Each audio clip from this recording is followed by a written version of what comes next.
Amém. Glórias a Deus por esse tempo maravilhoso de louvor e adoração ao nosso Deus. Irmãos,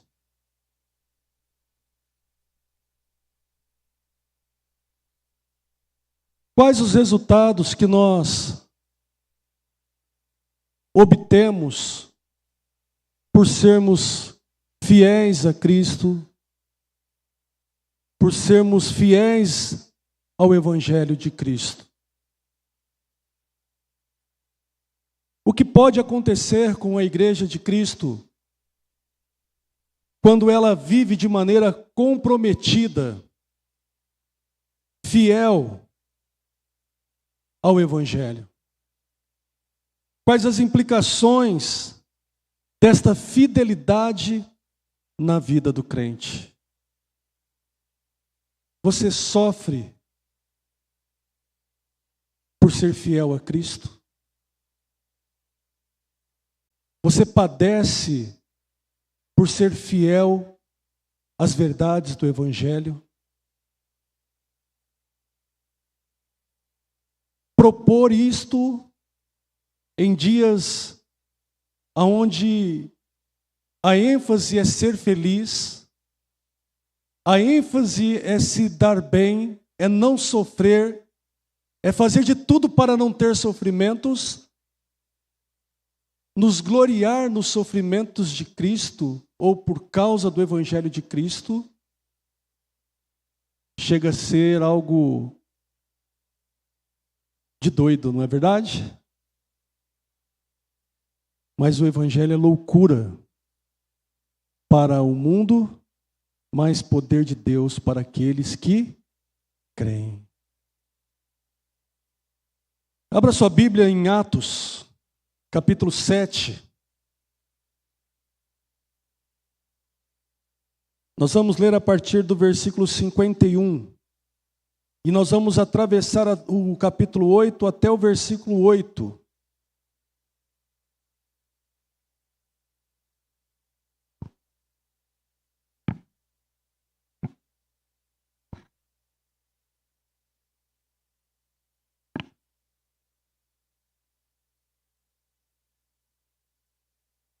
Amém?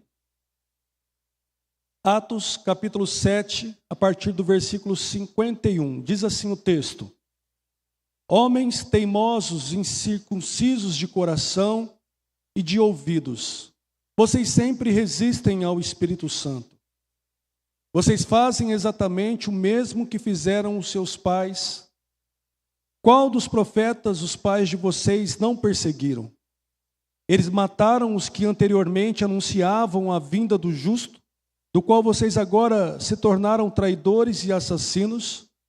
Vocês que receberam a lei por ministério de anjos e não a guardaram. Ao ouvirem isto, ficaram com o coração cheio de raiva e rangiam os dentes contra ele. Mas Estevão, cheio do Espírito Santo, fitou os olhos no céu e viu a glória de Deus e Jesus, que estava à direita de Deus. Então disse: Eis que vejo os céus abertos e o Filho do Homem em pé à direita de Deus. Eles, porém, gritando bem alto, taparam os ouvidos e, unânimes, avançaram contra ele. E, expulsando-o da cidade, o apedrejaram. As testemunhas deixaram as capas deles aos pés de um jovem chamado Saulo. E enquanto o apedrejavam, Estevão orava, dizendo: Senhor Jesus, recebe o meu espírito. Então, ajoelhando-se, gritou bem alto: Senhor, não os condenes por causa deste pecado. E depois que ele disse isso, morreu. E Saulo consentia na morte de Estevão. Naquele dia, teve início uma grande perseguição contra a igreja em Jerusalém.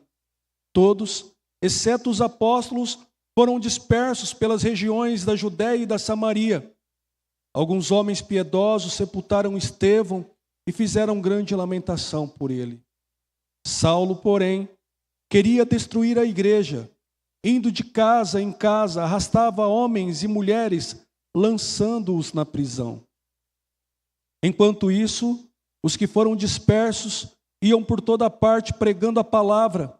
Filipe foi à cidade de Samaria e anunciava Cristo ao povo dali. As multidões unânimes davam atenção às coisas que Filipe dizia, ouvindo-as e vendo os sinais que ele fazia. Pois os espíritos imundos gritavam em alta voz, saíam de muitos que estavam possuídos por eles. E muitos paralíticos e coxos foram curados, e houve grande alegria naquela cidade. Feche seus olhos, vamos orar mais uma vez. Eterno Deus e Pai, nós estamos diante da leitura da Sua palavra, nós estamos diante do momento da exposição da Sua palavra. Queremos, por Tua graça, por Tua bondade e misericórdia, sermos alimentados nesta noite por aquilo que o Senhor tem para nos dar, pela porção que o Senhor tem a nos oferecer, segundo o Teu propósito, segundo o Teu Santo Espírito nesta noite. Usa a minha vida, usa a pregação para a glória do Teu santo nome, Senhor. Que o Senhor seja exaltado, glorificado através desta mensagem, que o Senhor seja visto, que o Senhor, Pai, por meio do Teu Santo Espírito, visita-nos com poder e graça, para que sejamos exortados, encorajados, fortalecidos pela Sua santa palavra. É a minha oração, é a nossa oração, em nome de Jesus. Amém, Senhor Deus. Irmãos, o texto que nós acabamos de ler, ele está dentro de um contexto onde a igreja tem a sua primeira e grande perseguição. Trata-se do marco inicial da expansão da igreja também, além das fronteiras de Jerusalém, através do fato da morte de Estevão. Por causa da morte de Estevão, por causa desse mártir, a igreja passou a sofrer uma intensa perseguição por causa do Evangelho de Jesus, por causa da fidelidade na pregação do Evangelho de Jesus. Acompanhe aí no capítulo 8, nos versículos 1 e 3, onde nós vemos Saulo consentindo com a morte de Estevão e a narrativa bíblica dizendo que naquele dia teve início uma grande perseguição contra a igreja em Jerusalém. Os crentes precisaram sair às pressas de suas casas. Os seus bens foram tomados, eles eram perseguidos, presos e até mortos por causa do Evangelho de Jesus. E para que não fossem mortos e nem presos, eles saíram, fizeram uma mala às pressas e deixaram tudo para trás, para que eles pudessem preservar a vida deles, para que eles não fossem presos, para que eles não fossem vitimados pela perseguição. Interessante ao olhar para o texto, que mal sabiam os discípulos, os apóstolos, que por intermédio desta dolorosa perseguição, estava se cumprindo aquilo que fora dito pela boca do próprio Jesus em Atos capítulo 1, versículo 8. Volta um pouquinho ali. Atos capítulo 1, versículo 8. Diz assim o texto: mas vocês receberão poder ao descer sobre vocês o Espírito Santo e serão minhas testemunhas tanto em Jerusalém como em toda a Judéia, Samaria e até os confins da terra. Os discípulos não sabiam que seria desta forma dolorosa, por meio de forte perseguição. Talvez na cabeça dos discípulos, nos planos dos discípulos, dos apóstolos, eles pensaram: vamos nos reunir, organizar uma estratégia e no tempo certo nós vamos então terminar aqui a evangelização em Jerusalém, depois nós vamos descer para Samaria, depois para a Judéia e depois nós vamos até os confins da terra. Venham, vamos nos organizar, a nossa junta missionária, vamos fazer tudo certinho, organizado, para que isso aconteça. mas os propósitos de Deus, os planos de Deus, eles estão acima dos planos dos homens.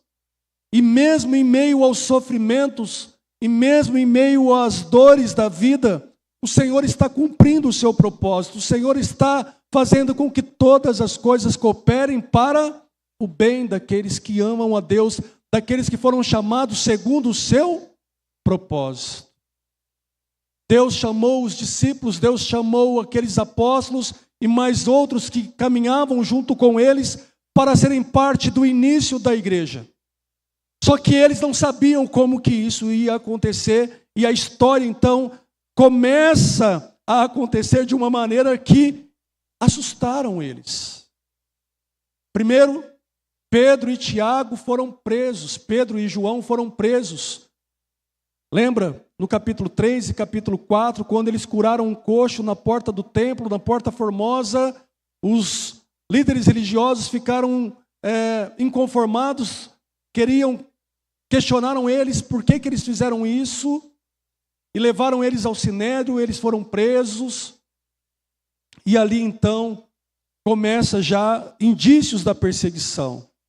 Mas aqui agora, Estevão torna-se o primeiro mártir da igreja, aquele que morre pela causa, aquele que dá a sua vida em favor de uma causa. Ele foi a testemunha de Jesus, que foi o primeiro a dar a sua vida, a morrer pela causa de Jesus.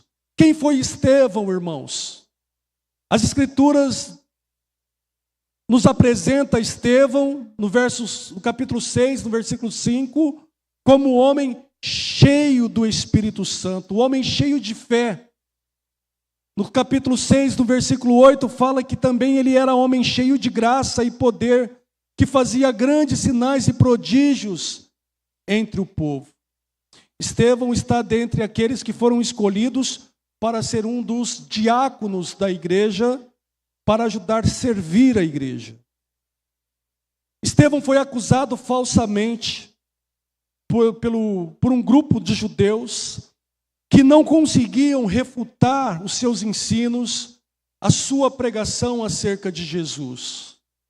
Enfurecidos e com inveja de Estevão por ele estar pregando o evangelho e trazendo adeptos fiéis a Cristo, eles então se levantaram contra Estevão, entraram em comum acordo com uma parte entre o povo, subornaram eles para que eles levantassem contra Estevão um falso testemunho, acusando ele de coisas falsas, para que ele pudesse então ser preso. Acompanhe comigo aí no capítulo 6 de Atos, versículos 11 ao 14.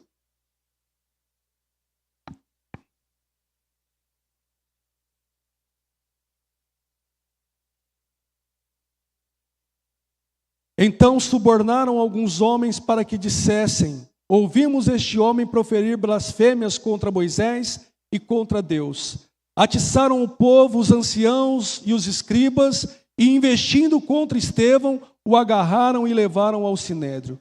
Apresentaram testemunhas falsas que disseram: este homem não para de falar contra o lugar santo e contra a lei.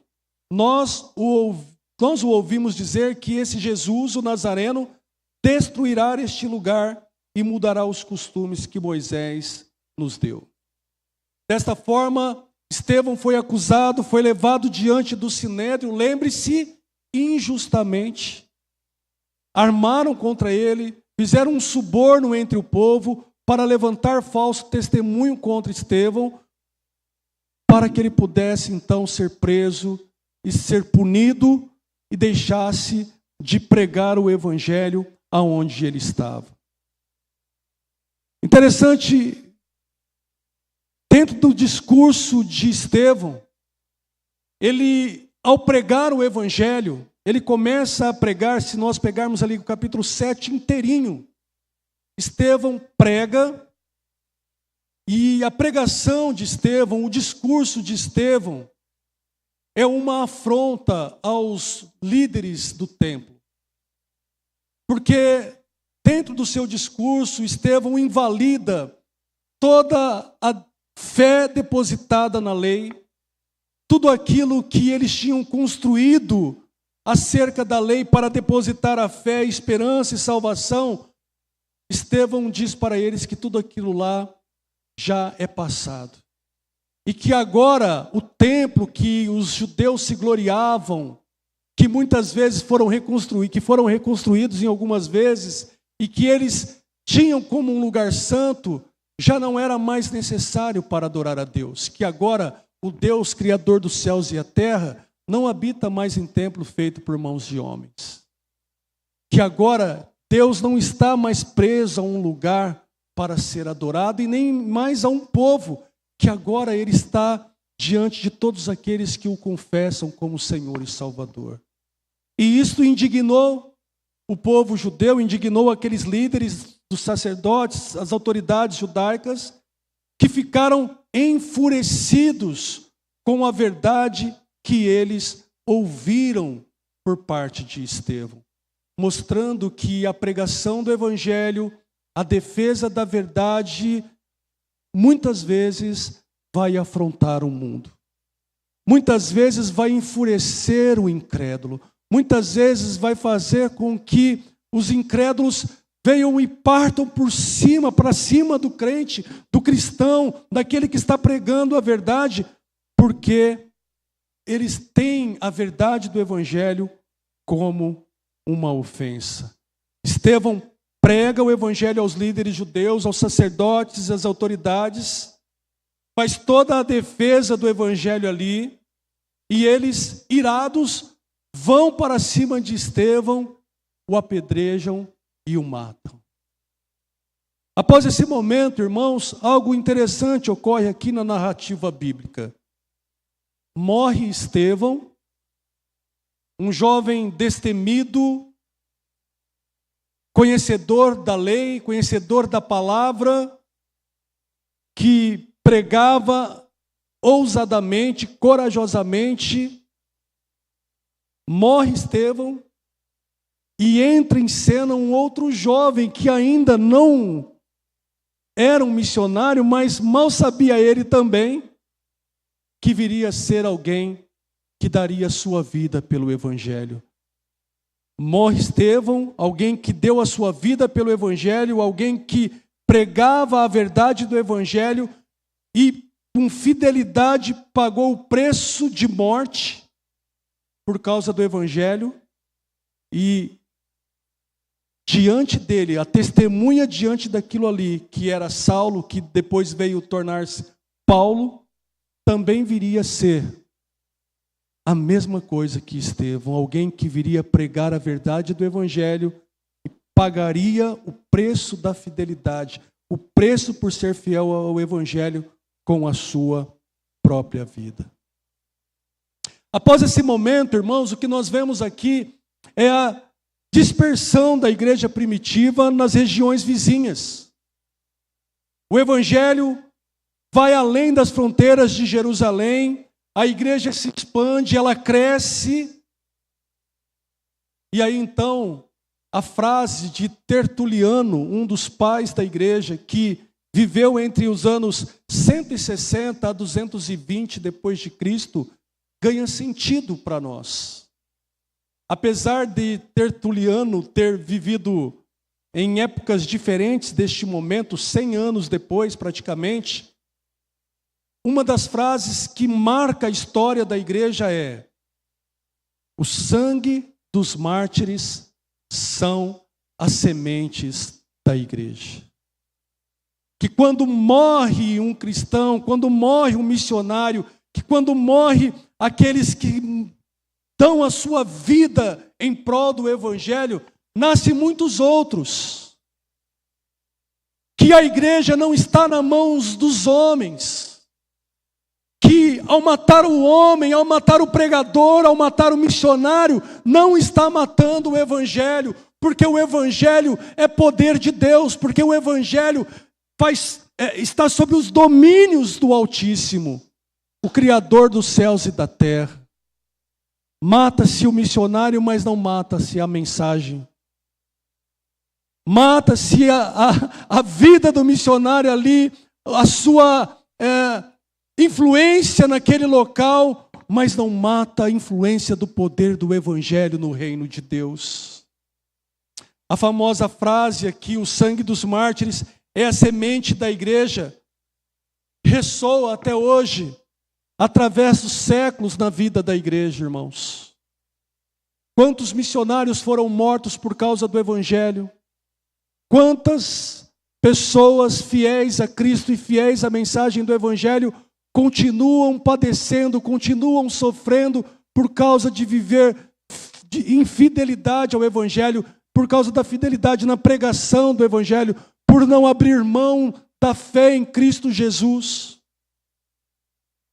Só na Nigéria, este ano, morreram mais de 7.000 cristãos. Só na Nigéria.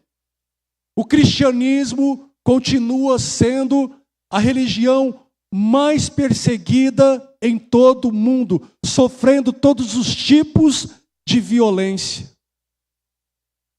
Passado mais de 2.000 anos, a igreja permanece de pé. Porque a igreja não está nas mãos dos homens, irmãos.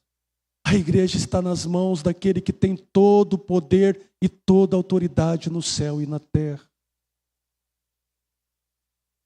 A igreja cresceu, a igreja se espalhou, a perseguição continuou por muitos e muitos anos e continua até hoje, mas o fato é que o Evangelho não morre.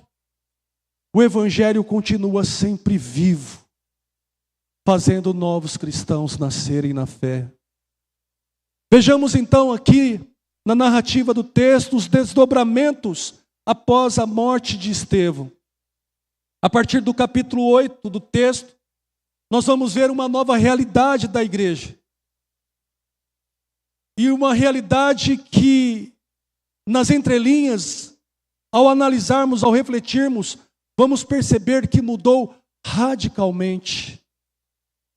Quando nós estamos lá em Atos, no capítulo 2, como viviam os convertidos, irmãos? Todos os dias se reuniam no templo, de casa em casa, partiam pão, faziam as orações juntos, estavam reunidos todos os dias. Havia uma liberdade, eles caíam na graça do povo. Era o início. Mas até que o Evangelho começou, não era uma ameaça para as autoridades judaicas, romanas, ainda estava ali sendo observado. Mas quando o Evangelho começa a crescer, quando muitos começam a se converter ao Evangelho e começam então a mudar a mente, mudar o modo de viver, a concepção, a cosmovisão de vida, o Evangelho começou a se tornar uma ameaça. E por que os cristãos eram mortos, irmãos? Por que eles morriam por causa da sua fé? Era porque eles criam em Cristo? Não somente porque eles criam em Cristo, porque os cristãos eram os únicos que não se dobravam a nenhum outro Deus. Haviam muitas religiões, muitos criam em muitas coisas e se dobravam a César. E cultuavam as divindades romanas, gregas, e se prostravam diante de outros deuses. E aquilo ali para os romanos estava legal. Mas quando vêm os cristãos, não, somente Cristo honra, somente Cristo glória, somente Cristo adoração, somente a Ele prestaremos culto. Isso enfureceram os romanos, as autoridades. E é por isso que eles perseguiam a igreja e não davam paz para a igreja e perseguiam violentamente a igreja de Jesus. Os cristãos foram dispersos, precisaram sair rapidamente de suas casas, abandonaram tudo. A perseguição, irmãos, tenta entrar em cena, tenta entrar aqui no contexto, irmãos. Imagine você aqui no culto, domingo a domingo, domingo da família, noite do pijama, e de repente baixa um decreto dizendo que agora vocês não vão mais poder prestar culto, que agora vocês não vão poder mais louvar, adorar a Deus, vocês não vão poder mais andar com a Bíblia, vocês não vão poder mais postar coisas nas redes sociais, vocês não vão mais agora poder se dizer cristãos. E quem dizer que é cristão será morto, será preso.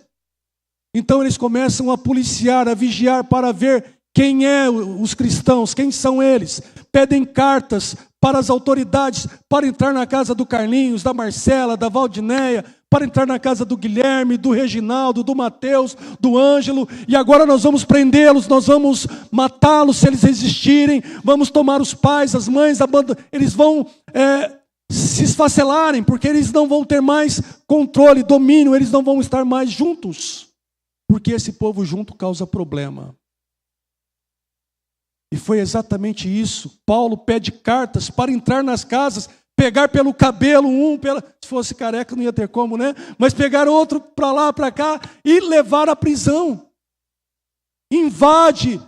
A perseguição irrompeu, irmãos, a vida comum daqueles crentes. O ajuntamento solene, o privilégio de estar aqui reunido, aqueles irmãos foram impedidos. Eles precisaram fugir, vamos correr, termina o culto, não vamos terminar o culto, corre.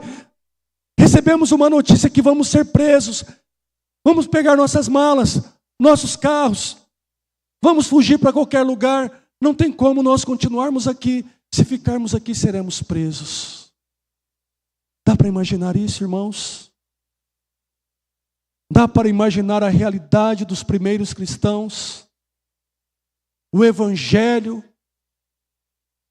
como era vivido, crido, o que era pregar o Evangelho naquela época.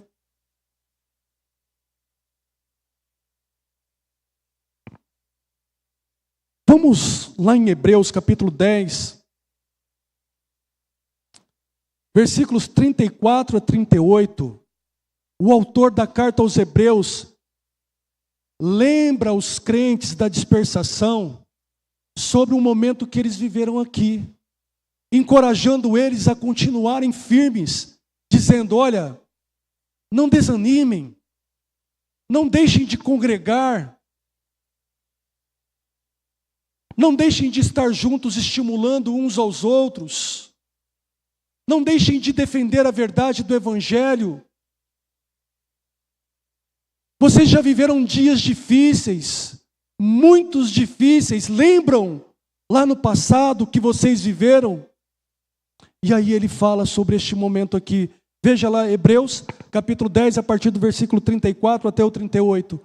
Porque vocês não apenas se compadeceram dos encarcerados, mas também aceitaram com alegria a expoliação dos seus bens, porque sabiam que tinham patrimônio superior e durável.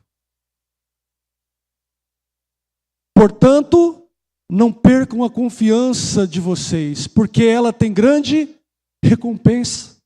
Vocês precisam perseverar, para que, havendo feito a vontade de Deus, alcancem a promessa. Porque ainda dentro de pouco tempo, aquele que vem virá e não irá demorar. Mas o meu justo viverá pela fé, e se retroceder, dele a minha alma não se agradará. Meus irmãos, aqui o autor de Hebreus está lembrando os crentes que foram dispersos, daquilo que eles viveram quando os bens deles foram tomados, quando eles foram presos. Que aqueles que conseguiram escapar se compadeceram daqueles que ficaram presos. Sofreram, viveram momentos muito difíceis. E agora eles estavam vivendo novamente momentos difíceis. E o autor encoraja-os dizendo: não deixem a fé, não abandonem, não voltem para trás. Continuem, aquele que fez a promessa virá. Meus irmãos, quantas vezes nós, diante das adversidades, pensamos em retroceder, pensamos em voltar para trás. nos sentimos desencorajados, cansados, desanimados, enfrentando lutas das mais diversas. E talvez as nossas lutas não sejam semelhantes a essas ainda, na nossa realidade. Mas é o preço da fidelidade que precisamos pagar pelo Evangelho de Cristo, meus irmãos. E aqui há uma mensagem muito forte transmitida a nós por parte dos nossos primeiros irmãos na fé. No capítulo 8, no versículo 4, nós vemos que os que foram dispersos, os que estavam vivendo esta situação, em meio a essa agonia, em meio a essa angústia, em meio a essa situação que assolava-os. Meus irmãos, o que eles faziam enquanto eles estavam a caminho, procurando se ajeitarem, procurando um lugar para se esconder, para morar, a casa de um parente, de um amigo, uma caverna, um buraco debaixo da terra. O que eles faziam enquanto eles iam pelo caminho, meus irmãos? Por toda parte, pregavam a palavra de Deus. A agenda deles estava centrada em Cristo. A causa pela qual eles viviam era Cristo. Eles não tinham nada melhor para falar do que Cristo, meus irmãos. Eles não tinham sobre as suas dores, eles não tinham sobre os seus boletos, sobre os seus problemas, eles não tinham as suas angústias pessoais, eles tinham para falar Cristo. Essa era a mensagem que eles tinham ao mundo. Estavam passando por problemas, irmãos. O que vocês acham? Sim ou não? Obviamente que sim, irmãos. A perseguição irrompeu os seus lares, a vida comum, mudou a rotina, virou a vida de perna para o ar. Marido deixou esposa, pais deixaram filhos, irmãos deixaram irmãos. Salve-se quem puder, vamos! Mas uma coisa era comum a todos: a pregação do Evangelho, a pregação da palavra de Deus. Não era sobre si mesmo, não era sobre eles, era sobre Cristo. Não eram as suas dores que eram para ser contadas, lamentadas. Eles não estavam lambendo suas próprias feridas. Eles estavam ainda, a detrimento das dores dos seus sofrimentos, falando de Cristo. Meus irmãos, que mensagem maravilhosa já temos aqui. As nossas dores não são motivos para deixarmos de pregar o Evangelho. As nossas lutas, as nossas dificuldades, os nossos problemas, as nossas adversidades que nós enfrentamos, não são motivos para deixarmos de pregar o Evangelho, meus irmãos.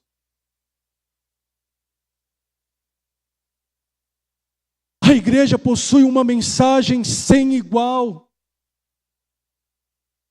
A igreja possui uma mensagem que salva, que transforma, que liberta.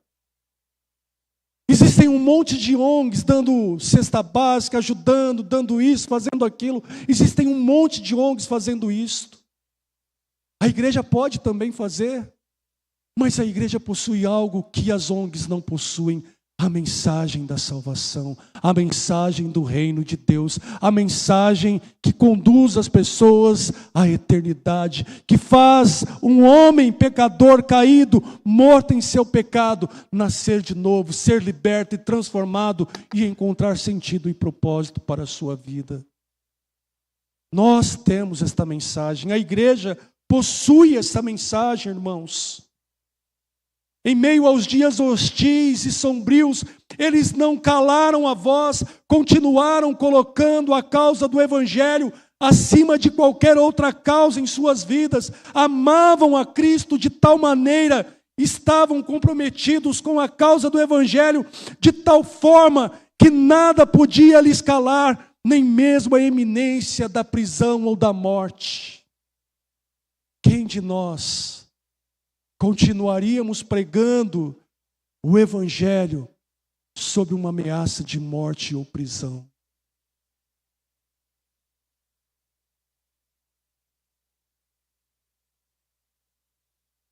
E aí surge um novo personagem, mais um dentre os diáconos, Filipe.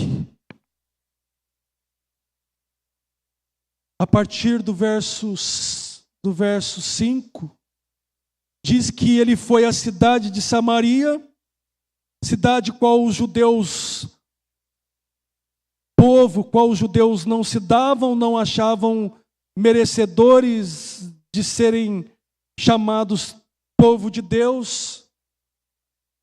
E lá ele anunciava Cristo mais uma vez. E observem aqui, irmãos, a mensagem de Filipe era Cristo. No verso 6, nós vamos ver que as multidões davam atenção ao que ele dizia e viam em Filipe sinais do poder de Deus. Havia na vida de Filipe sinais. Ao olhar para a vida de Filipe, a vida dele sinalizava o poder da presença de Deus. Será que o mundo, irmãos, ao olhar para a igreja, ao olhar para nós, consegue ver em nossas vidas sinais do poder de Deus? Marcas da presença de Deus, poder de transformação, poder de vida, poder de santidade, poder de intrepidez no anúncio da palavra de Deus. O que o mundo tem visto em nós, para que eles possam parar e nos ouvir. O que este crente tem a me dizer? O que esta igreja tem a me dizer?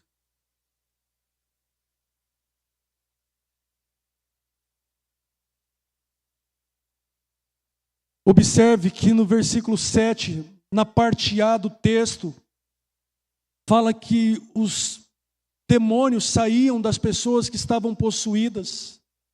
A igreja produzia um impacto espiritual na vida das pessoas, trazendo libertação, mudando a condição espiritual por onde ela passava.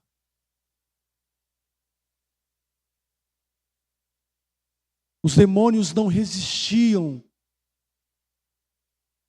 àqueles homens cheios do poder de Deus.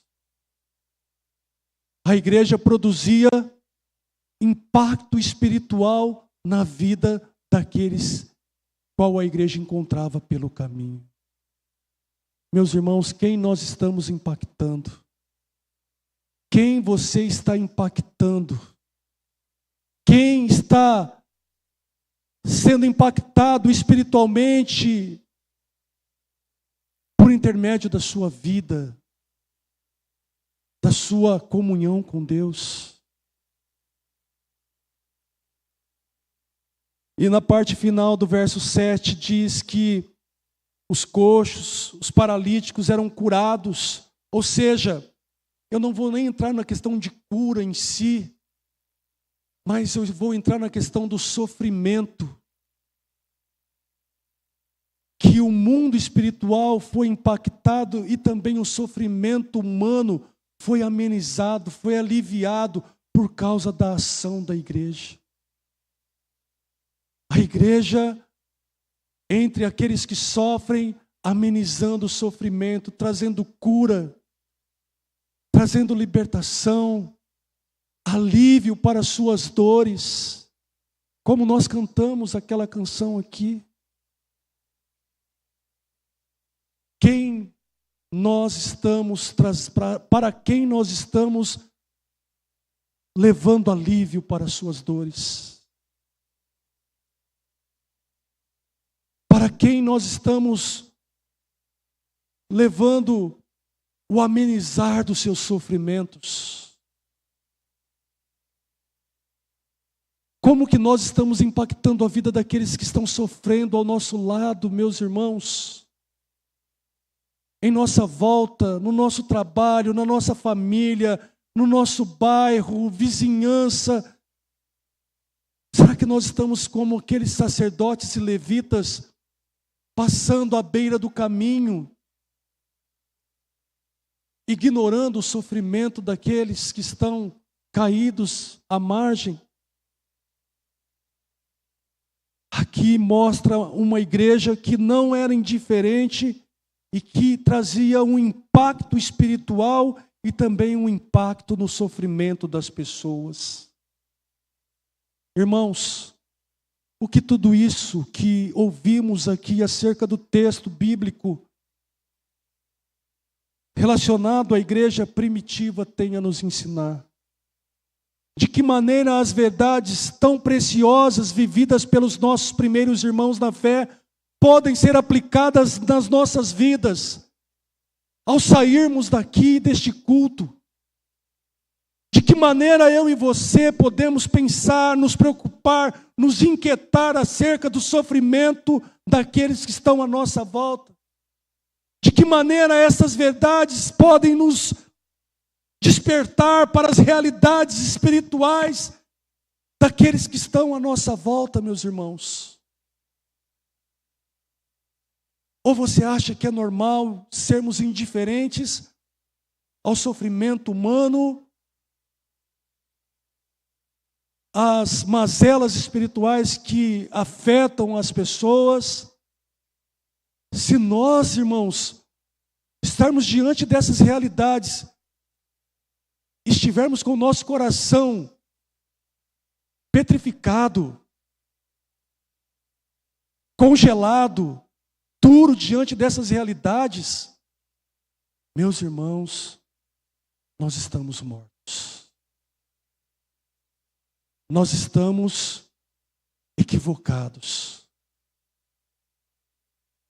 Se a dor do nosso próximo, se o sofrimento à nossa volta não nos incomoda, não nos inquieta, avalie a sua conversão.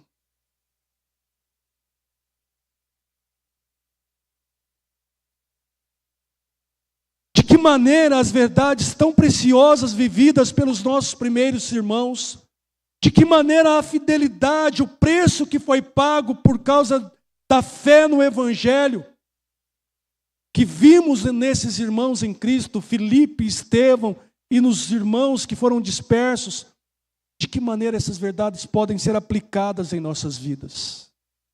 E aqui eu quero concluir deixando para os irmãos algumas reflexões para nós pensarmos.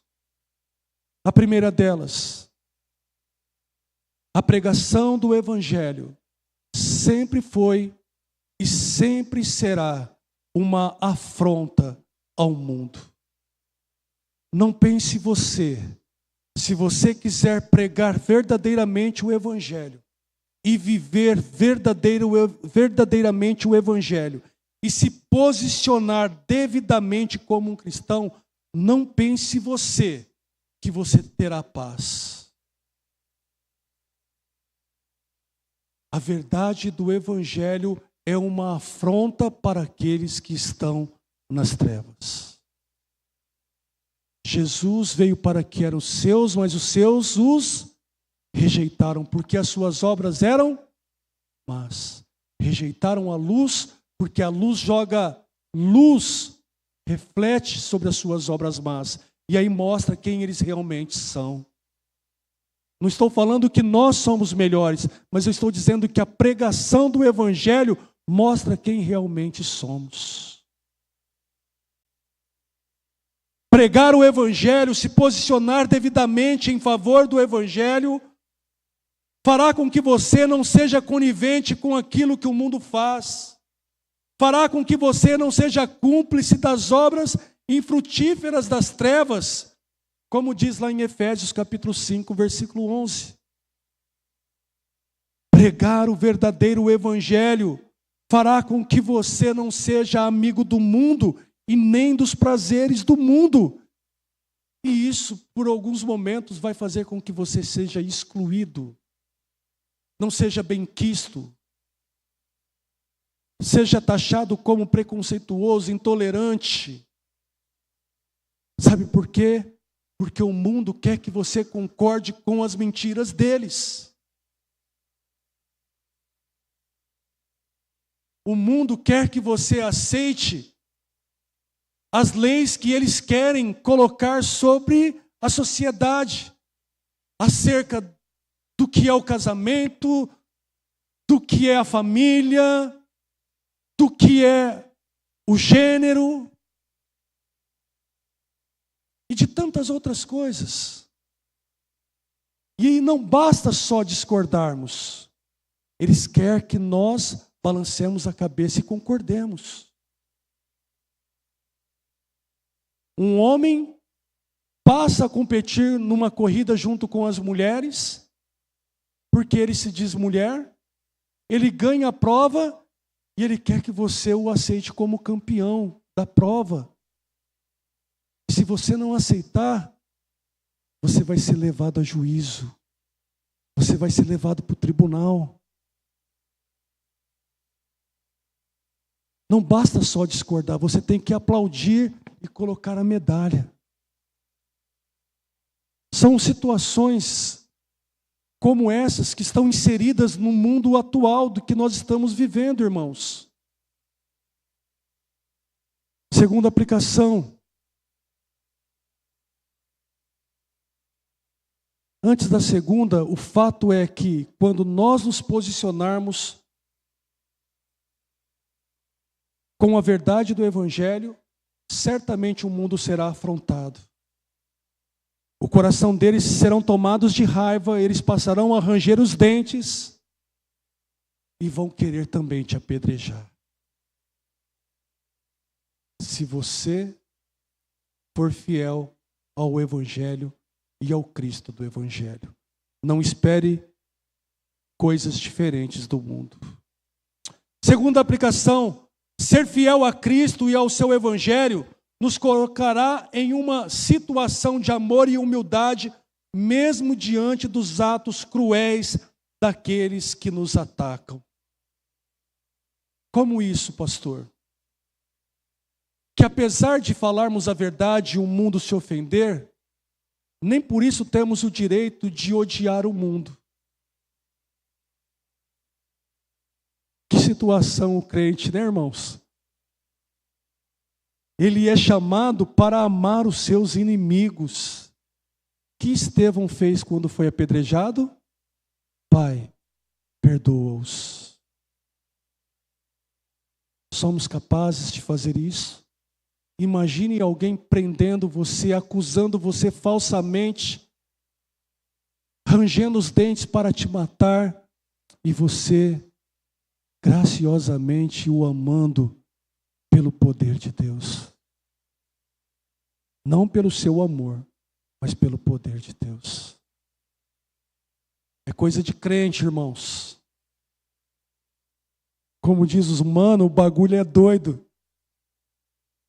Eu sou ousado em dizer aqui, meus irmãos, que o perdão não é uma opção, ele é um mandamento. Mateus capítulo 5, versículo 43, podemos ver? Vocês ouviram qual foi dito? Ame o seu próximo e odeie o seu inimigo. Mas eu, porém, lhes digo, amem os seus inimigos e orem pelos que perseguem vocês. Por quê?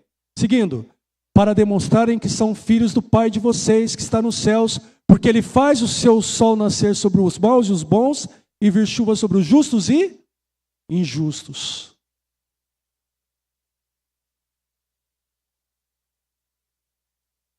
Para demonstrarem que são filhos do Pai de vocês. É esse texto aí, né, que a gente acabou de ler.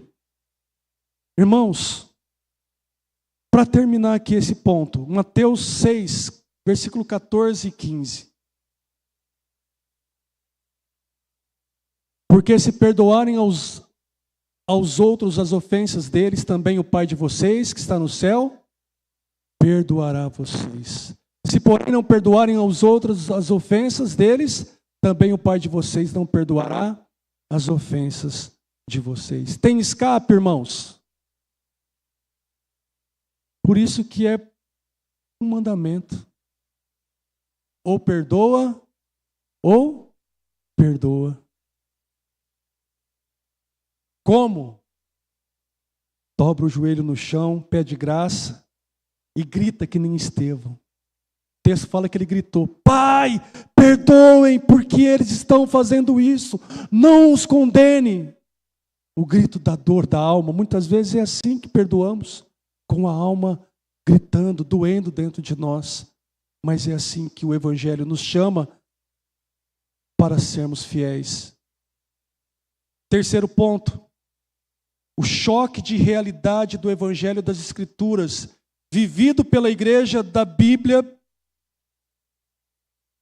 com o Evangelho vivido nos dias atuais. Como há um choque de realidade, irmãos.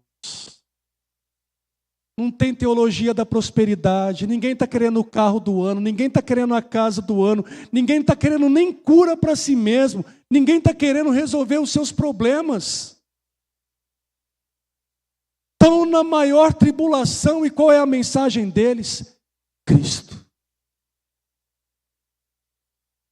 Hoje nós vivemos um evangelho da barganha, onde as pessoas estão interessadas em ter, em ser, onde o evangelho é quase que um status social, onde as pessoas vão atrás das bênçãos, mas desprezam o Deus das bênçãos. Um choque de realidade, onde os apóstolos, onde os líderes da igreja padeciam, sofriam, viviam pagando o preço pelo evangelho. E não nos últimos carros do ano, nos helicópteros,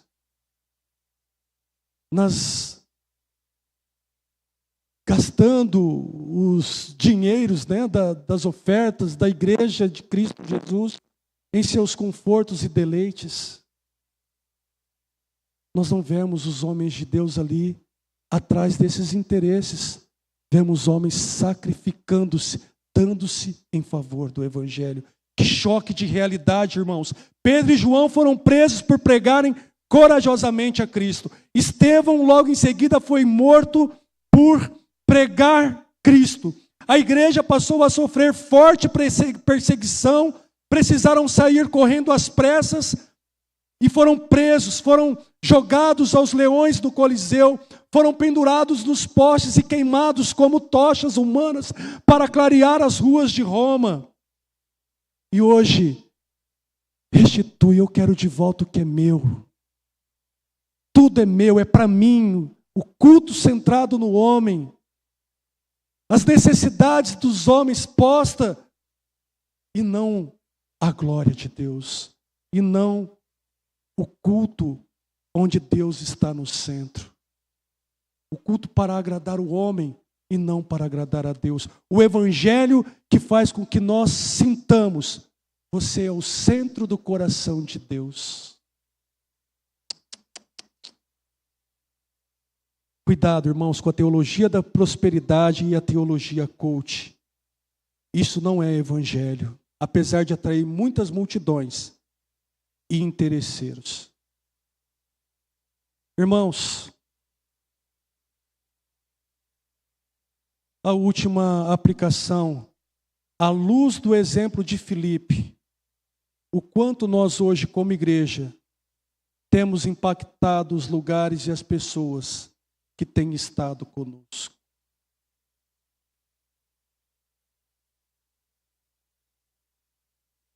Qual é o preço que nós temos pagado por sermos fiéis a Cristo e o seu evangelho? Quem tem sido impactado através da minha vida e da sua vida, onde nós estamos inseridos?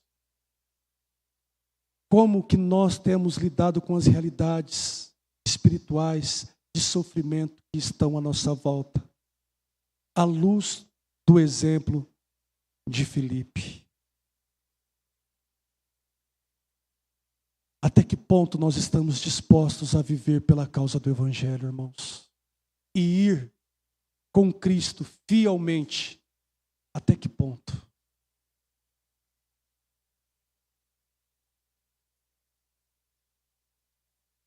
Duas horas de culto, alguns já se coçando, doido para ir embora.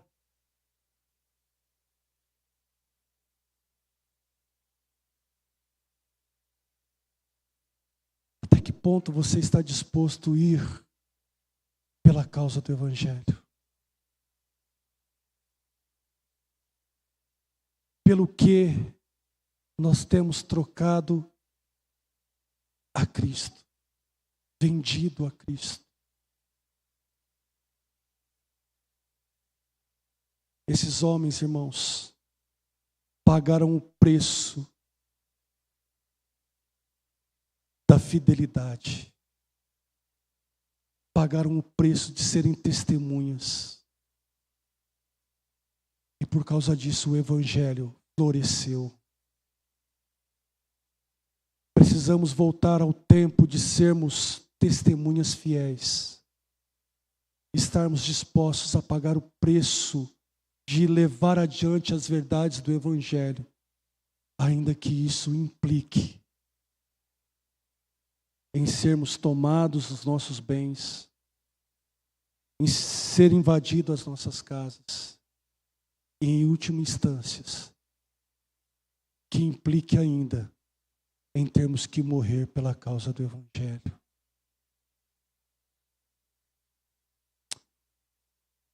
Eu acho que nós estamos muito distantes desta realidade ainda. Mas que Deus nos conceda a graça para tomarmos uma iniciativa e mudar a circunstância a qual nós nos encontramos nesta noite. Qual é a sua realidade? Como você se encontra diante desses exemplos que vimos aqui nesta noite? Curva sua cabeça, feche seus olhos, oremos em nome de Jesus. Eterno Deus e Pai,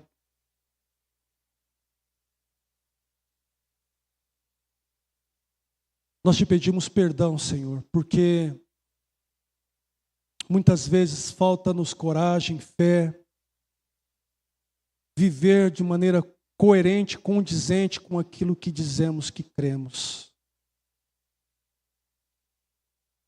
Lemos sobre Judas, ficamos admirados por ele ter lhe traído e lhe vendido por algumas moedas, mas quantas vezes o traímos o Senhor, vendemos o Senhor por prazeres, por vontades, por egoísmo, por tantas outras coisas que existem em nós. E nessas atitudes não pagamos o preço pela fidelidade do Evangelho, da fidelidade ao Senhor. O Senhor conhece cada um de nós aqui, Senhor, e o quanto nós precisamos, de fato, mudar, melhorar,